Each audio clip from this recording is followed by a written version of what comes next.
It's in a pot and you have a coarser mix, you're going to need a lot more water because that pot's going to drain fast. So you're going to want to make sure that you completely soak the soil through and that it's nice and wet, and you're going to want to do it a little more often because that mix is so coarse.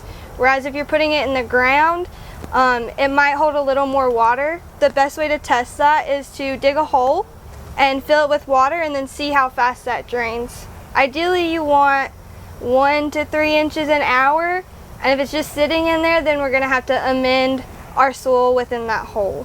And for things in a container, you can also pull out the trusty finger test as well, which is just, you know, sticking your finger in the dirt, seeing if it's still a little bit wet or if it's bone dry.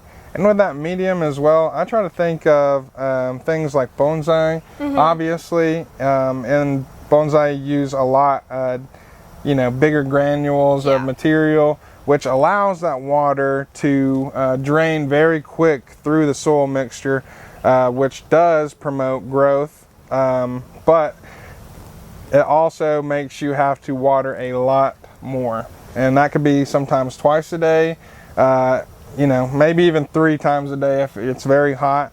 But one thing you want to do is you want to let that soil dry up, because it will force, you know, microfibrous growth to happen in those roots and make that plant search out for water, which is going to make you have a bigger plant in general. If you're gardening in a container, remember that you don't want to be hitting the tree's soil with such a force where you're knocking off that soil off of the roots, because it can cause, you know, a little bit of dieback in specific plants.